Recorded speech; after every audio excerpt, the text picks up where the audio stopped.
بسم اللہ الرحمن الرحیم۔ السلام علیکم ورحمۃ اللہ وبرکاتہ۔ حضرت عقبہ رضی اللہ تعالی عنہ بن عامر جہنی کا قبول اسلام۔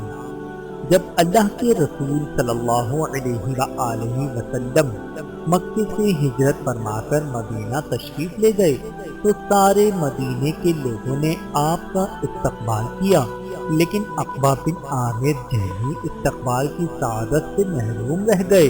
یہ محرومی ان کے حصے میں اس لیے آئی کہ وہ اپنی بکریوں کو لے کر انہیں چرانے کے لیے وادیوں کی طرف نکل گئے تھے، کیونکہ بھوک پیاس کی وجہ سے ان کے ہلاک ہو جانے کا اندیشہ تھا، جبکہ یہ چند بکریاں ہی ان کا کل سرمایہ تھیں۔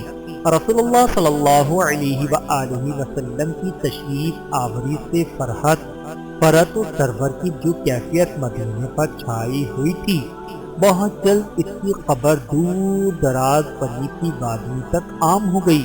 حضرت عقبہ بن عامر تک بھی یہ خبر پہنچ گئی، حالانکہ وہ مدینے سے دور وسیع میدانوں میں اپنی بکریاں چراتے پھرتے تھے۔ نبی کریم صلی اللہ علیہ وآلہ وسلم سے ان کی ملاقات کیسے اور کن حالات میں ہوئی، اس کی تفصیل ہم انہی کے الفاظ میں ہدیہ قارئین کر رہے ہیں۔ رسول اللہ صلی اللہ علیہ وآلہ وسلم مدینے تشریف لائے تو میں اسی وقت اپنی بکریوں میں تھا۔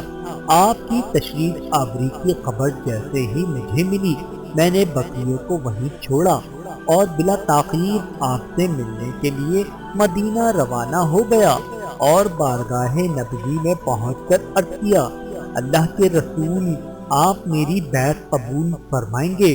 آپ صلی اللہ علیہ وآلہ وسلم نے پوچھا، تم کون ہو؟ میں نے جواب دیا، عقبہ بن عامر جہنی۔ آپ صلی اللہ علیہ وآلہ وسلم نے پوچھا، کون سی بیعت کرو گے، بیعت عربیہ یا بیعت ہجرت؟ میں نے جواباً عرض کیا، بیعت ہجرت۔ اس کے بعد رسول اللہ صلی اللہ علیہ وآلہ وسلم نے مجھ سے بھی انہی باتوں پر بیعت کی جن پر اور مہاجرین سے لی تھی، چنانچہ بیعت کر کے مدینے میں مقیم ہو گئے اور آقائے مدار صلی اللہ علیہ وآلہ وسلم کی خدمت گزاری ان کا خاص مشغلہ تھا۔ حضرت عقبہ رضی اللہ تعالی عنہ پر اللہ رب العزت کی کروڑوں رحمتیں نازل ہوں، آمین ثم آمین۔